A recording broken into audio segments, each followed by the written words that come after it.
na sila, nagkaharap na sila ni Donald Trump, ang presidente ng Amerika, at sa paghaharap na yan, marami silang napag-usapan. Pero ang pinaka-importante kasing sadya ni PBBM doon sa Amerika ay makipag-negotiate nga ng mas magandang term o deal tungkol sa usapin ng issue ng taripa. Yan yung pinakasadya doon ni PBBM eh. Kasi noong nakaraang linggo, nag-anunsyo ang US na papatawan ng 20% na taripa yung mga papasok na exports ng Pilipinas papasok ng Amerika. 20%. Mabigat yon. Mabigat yon kasi mataas yung 20%. So yun ang naging patakaran ngayon ni Trump na yung mga produkto, halimbawa, yung mga gawa sa yung mga produkto na galing sa atin, halimbawa yung saging, halimbawa yung mga prutas natin, papunta ng Amerika, papatawan ng 20% na taripa. Yan yung ibig sabihin, ang magiging epekto niyan, kung sino man yung exporter na Pilipino papunta ng Amerika, tataas ang babayarang taripa kasi mataas yung 20%. Kaya pumunta doon si PBBM, isa sa mga pangunahing sadya niya ay ang makipag-negotiate. Kumbaga makipag-usap, negosasyon na kung pwede, wag namang 20%, napakataas niyan. O ngayon ang lumabas, bigo si PBBM. Bagamat ibinaba ni Trump, mga kabunyog, ang ibinaba, 1%, 1% mula 20%, naging 19%. So, kahit pa sinasabi ni PBBM na still significant achievement daw yun, malayo naman maging significant achievement yun. Malayo yun. Malayo. Kaya, ito nga yung pagkaka-announce niya ni Trump, mga kabunyog. Pakita ko. Ayan. Ayan. Tingnan nyo, nag-post si Trump. Yan yung pinost ni Trump.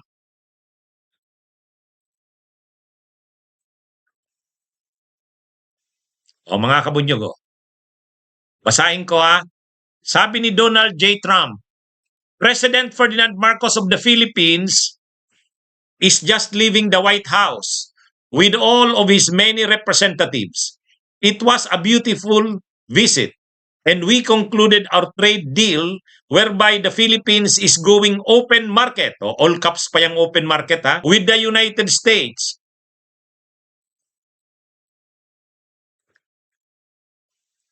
And zero tariffs. The Philippines will pay a 90% tariff. In addition, we will work together militarily. It was a great honor to be with the President. He is highly respected in his country, as he should be. He is also very good and tough negotiator. He is also a very good and tough negotiator.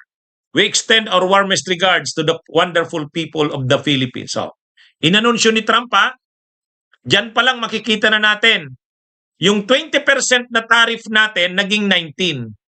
Tapos yung Amerika, yung US, yung papasok nila, yung papasok nilang produkto sa Pilipinas, yung imports sa atin, yung imports galing sa US ay zero tariffs. Mabigat yan. Mabigat yung yung napinasok na yan ni PBBM na hindi better deal yan. Malinaw yan, hindi mabuting deal yan. Wala, yun lang yung nakuha ni PBBM na deal. Kaya kung pagdating sa taripa, bigo ang Pilipinas. Sa lakad na yan ni PBBM. Yan yung Ngayon, pero binawi naman ni Trump. Di syempre masama. Parang parang malungkot si PBBM diyan. Binawi naman ni Trump. Itong si Trump, magaling din ito binawi niya naman para hindi naman malungkot si PBBM. Binawi niya naman na nagkomentaryo si Trump kontra kay Duterte. mga negatibong komentaryo kay Duterte. Yun naman yung ano. Kaya lang, siyempre, ang importante doon yung ano yung sa ekonomiya ng Pilipinas. Mabigat yung 20% na tariff sa mga produkto nating papasok ng US. Ha? Oo. Kaya mabigat ito mga kabunyog, mga kababayan. Kaya ano ito, ano? Kumbaga, ang mangyayari dito, mga kabunyog, ano, mga kababayan, parang wala rin.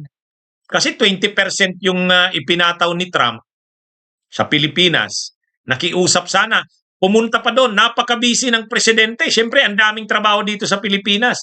At magsusona na siya sa Lunes. Pero iniwan niya para pumunta doon dahil nga importante daw yung pakikipagharap doon kay Trump. Tapos pagdating doon, pagdating doon, actually nga, tama yung comment ni Ping Lacson. Sabi ni Senator Lacson, para namang itong host ang Amerika, guest si PBBM, tapos pagdating doon, ganun yung gagawin na from 20% gagawin mong 19%.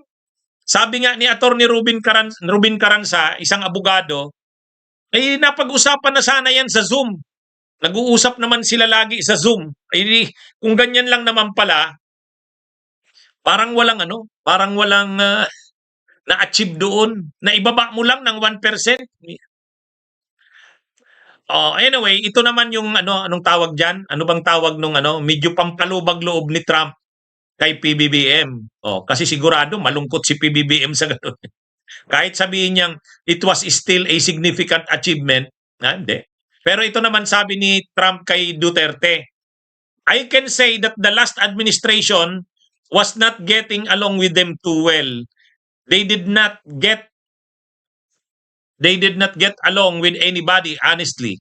They did not know what they were doing. Ininsulto ni Trump si Duterte. Yung nakaraang administration daw, nakipag-anuhan sa China. Pero kahit daw sa China, hindi rin maganda ang kinalabasan ng mga ginawa ni Duterte. Ang malinaw daw dito, they did not know what they were doing. Hindi daw alam ni Duterte ang ginagawa niya. Yan naman yung medyo pampalubag loob kay PBBM. Ito pa. You had a country that was tilting towards China for a period of time. And I just don't think that would have been good for you. Yan. So kinukomentaryuhan niya yung mga policy, yung ginawa ni Duterte na nag-tilt sa China. Sinasabi ni Trump na hindi daw alam ni Duterte yung pinagagawa nito. Kaya ngayon, mga kabunyog, mga kababayan, sigurado itong mga DDE sa Pilipinas, Duterte na hard supporter. Paano na kaya nila yan kukomentaryuhan? Kasi bilib na bilib sila kay Trump. Pinagmamalaki nila na si Trump daw bilib kay Duterte. At pinagmamalaki nila na si Duterte at saka si Trump magkaibigan.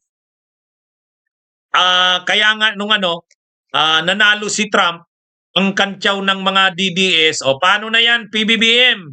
Ang nanalong presidente ay si Trump, kaibigan niya ni Duterte. Bilib yan si Trump kay Duterte. Ay lumilitaw dito, publicly sinabi ni Trump na yung nakaraang administrasyon sa Pilipinas, tinutukoy niya siyempre si Duterte, hindi daw alam ang pinagagawa. Kaya medyo natuwa na rin diyan si PBBM. At malaking insulto ito kay Duterte. Kasi all the while naniniwala si Duterte na bilib sa kanya si Trump. Naniniwala din ang mga DDS na bilib si Trump kay Duterte. Ay ngayon, ang sabi ni Trump, hindi naman daw alam ni Duterte ang kanyang ginagawa. Hindi daw alam. Parang sinabi mo na bubo or tanga yung nakaraang administrasyon, hindi alam ang pinagagawa. Anyway, balik tayo dito. Ang malungkot lang talaga kasi kung laki ng ginastos ng Pilipinas pagpunta diyan ni PBBM. Sabi nga mismo ni Trump, 'di ba? malaki yung grupo ni PBBM na pumunta ng US eh. Ibig sabihin, ayan tingnan natin. 'Di ba? Anong sabi ni Trump? President Ferdinand Marcos of the Philippines is just leaving the White House with all of his many representatives. Kasama ang kanyang maraming kinatawan, ibig sabihin kasama. Ang malungkot diyan kasi yung tariffs ng US sa Pilipinas ay 20%, binaba sa 19. Tapos tayo, yung produkto ng Amerika na papasok sa Pilipinas, 0% ang tariffs. Bakit pumayag sa ganun? Ha? Kaya mga kabunyog, mga kababayan, nakakalungkot lang ito dahil bakit pumayag? Bagay, wala namang magagawa si PBBM sa ganyan. Pero dapat sana din sa part ng Amerika, sa part ni Trump, okay, kinikilala niya pala ang Pilipinas. Kinikilala niya pala si PBBM na mas magaling kaysa kay Duterte.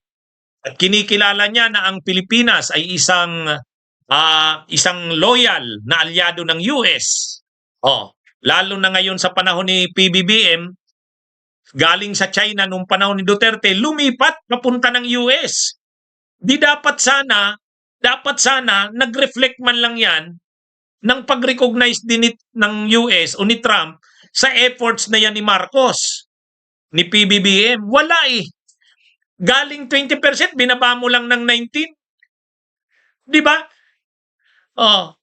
Di ba mga kabunyog, mga kababayan? Parang ganito eh, parang inconsistent.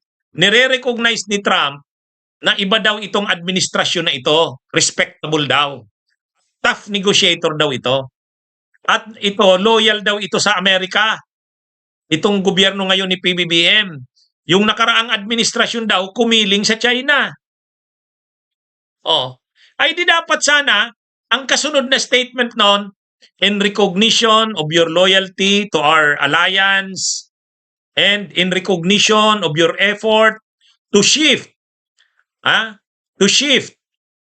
your foreign policy mula sa pagkiling o pagtilt sa China tungo sa pagbalik sa Amerika, in recognition of that. Okay? Yung 20% tariff namin, bababaan namin ng 10%, ng 50%. Di ba? Di ba? Ganun sana eh. Yun sana yung makita mong kung rene-recognize mo pala yung ginawa ni PBBM na nagbago na sinift nito ang alliance mula sa China papunta ng US. At kinikilala mo na napakalaki ng halaga ng Pilipinas sa alliance na yan. Ay di dapat ang sinukli mo man lang sana doon, ang sinukli mo man lang sana doon, in recognition for the loyalty of the Philippines to our alliance. And in recognition also for President Marcos shifting ng alliance from China to US. Binigyan dapat ng pabor ang Pilipinas. Special treatment. Di ba? Di ba? Yan yun. Ano lang. Tapos, pag uwi sana ni PBBM dito, may pagmamalaki niya yan. Yung pagod niya na yan, na umalis siya ng Pilipinas, malapit na ang SONA, may balitang paparating na bagyo, bahabagat. Iniwan niya yan dahil importante yung pagpunta niya sa US. Yan yun mga kabunyog. Parang hindi nag-reflect doon sa statement ni Trump. Yun na nga lang, ang pampalubag loob naman kay PBBM, binatikos ni ininsulto ni Trump si Duterte. Yun naman yung yun naman yung pampalubag loob diyan. Kumbaga kahit papano may nakuha din na na pampalubag loob, pero hindi. Kung sa interest ng Pilipinas sana ganun sana eh. Kaya uuwi ngayon si PBBM sa Pilipinas, hindi niya maipagmamalaki yung accomplishment niya na yan. Hindi niya maipagmamalaki. Di ba? Kakantsawan siya sigurado dito ng mga DDS. si PBBM. Ha? Ano namang maipagmamalaki mo na sinabi ni Trump na ang administrasyon ni Duterte ay hindi alam ang ginagawa?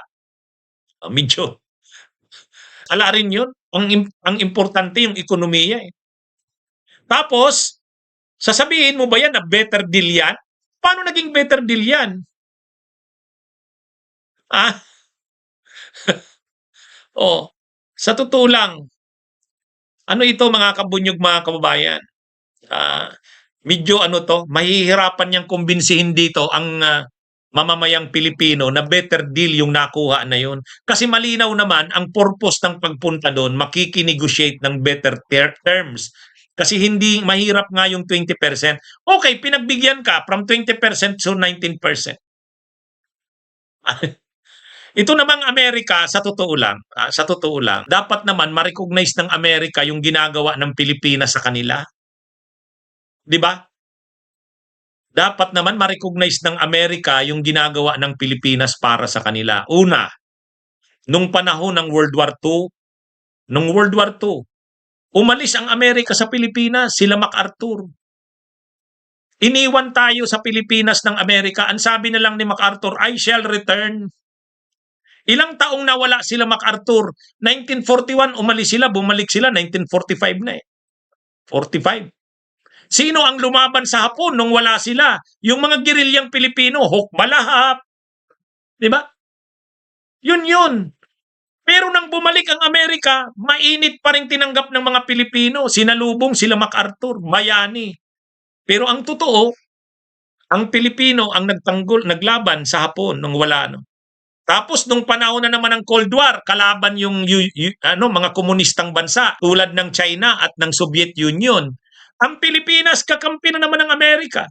Laging loyal ang Pilipinas sa Amerika, sobra. 'Di ba? 'Di ba? Oh, hanggang ngayon medyo lang kumambyada nga nung panahon ni Duterte, pero ngayon kay Marcos bumabalik. Pero tingnan nyo. Ano ang mga bansang tinulungan ng Amerika para umunlad? South Korea, tinulungan niya ng Amerika para umunlad.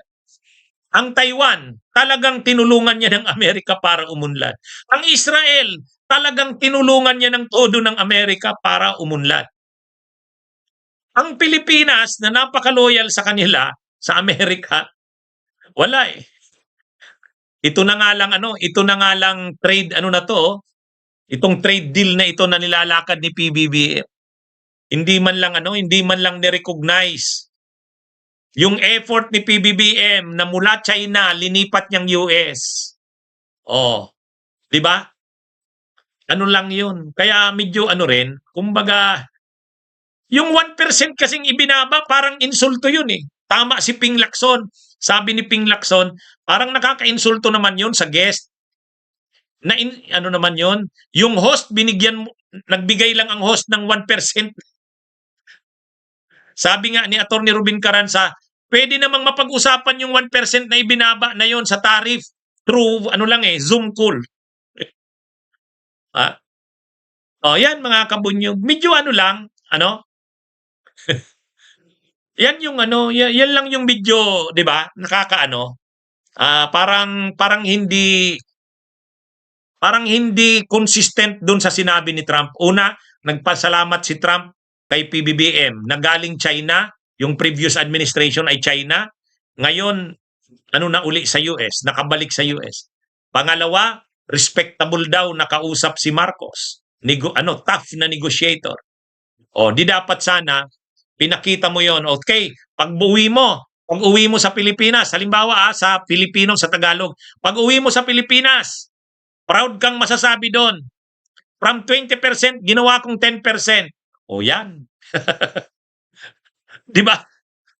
Yun sana. Yun sana, mga kabunyog, mga kababayan.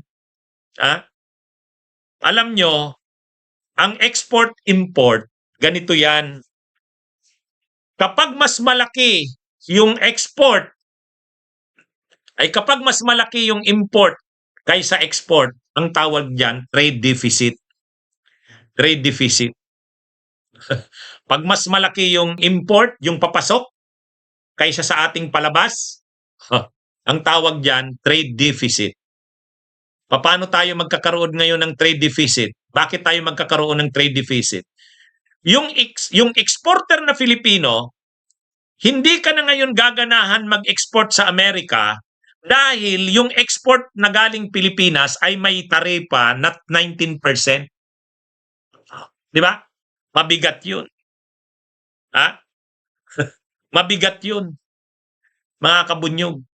Kumbaga, kung ako, ginaganahan ako magbenta sa US kasi may market ang US, dapat sana yung taripa doon medyo mababa para yung tubo ko sa pag-i-export ay maganda naman. Ang problema ngayon, tumaas yung taripa. So sa mga exporter na Filipino exporters, mabigat ang taripa na yon. Sa Amerika naman, pabor sa kanila na pagpasok nila sa ating bansa, 0% sila. 0% sila. Yan yung matindi doon. 0% ang tariff. Oh. Ang maganda naman doon, babahain tayo ng produktong Amerikano. Bakit babahain tayo? Gaganahan yung mga Amerikano na magpasok dito ng mga produkto nila kasi walang tariff. Di ba? Yan yun. Ang tawag nga dyan, ang tariff kasi, gastos yan gastos. Babayaran yan. O ngayon, pagpasok ng produkto natin sa Amerika, magbabayad tayo ng tariff, 19%. Pagpasok ng produkto ng Amerika sa atin, wala silang babayaran, 0% tariff. Tama ba yun? Tama ba yun? Kahit saan mong anggulo tingnan, hindi mo ma-justify yan, it's better na deal. Di ba? Kaya nga nagre-react kay Trump yung iba't ibang mga bansa Totoo naman, yung ibang bansa mas mataas yung tariff. Ang Brazil yata parang 50%, ganun. Ang iba 30%. Pero yun na nga, tagal na ng Pilipinas na loyal sa Amerika, sa US. Ay di dapat sana pinaboran din dito sa deal na ito.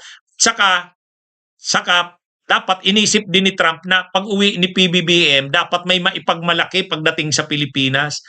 May ipagmamalaki doon. Ipagmamalaki mo na from 20% naging 19%. Di ba? Yan yung Yan yung problema diyan. Di ekonomista pero kahit naman common sense, kahit ikaw naman hindi ka ekonomista, ang simple lang naman nun. Hindi naman kailangan maging ekonomista ka para maintindihan mo yun.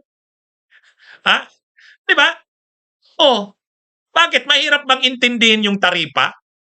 Ang taripa, yan yung charge. Halimbawa tayo, pagpasok ng dayuhan na produkto, may taripa yan.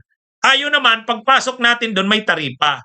Ang ginawa ni Marcos, pumayag siya na pagpasok ng Amerikano ng mga produkto imported, 0%. Pag tayo nag-export tayo, papunta sa kanila, 19% tariff. Mahirap bang intindihin yun? Mahirap bang intindihin yun? Ewan ko. Ang tawag doon, trade deficit. Kapag mas marami yung import kaysa export, kasi dapat tayo, mas marami yung ating exports. Mas marami yung exports natin kaysa import. Pagka ganyan may tariff, alam nyo yung GATT, yung General Agreement on Tariffs and Trade, yung GATT.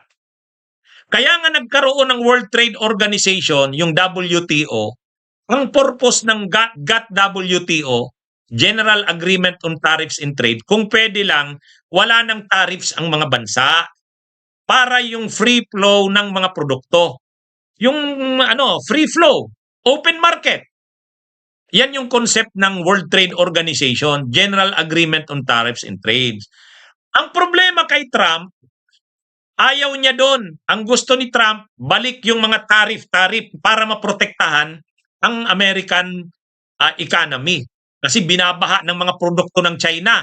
O kaya ang ginawa ng Amerika para maprotektahan yung ekonomiya nila, nag-set ng mga tariffs, tinaasan para yung mga produktong galing sa ibang bansa makontrol. Protectionism ang tawag doon. Yung Pilipinas, Wala, hindi tayo protectionist. Kasi 0% natin. Open trade tayo eh. Oh. So yung mga produkto ng Pilipinas, nagawa ng Pilipinas, pag may pumasok na produkto ng dayuhan, talo tayo diyan. Talo tayo diyan. Ha?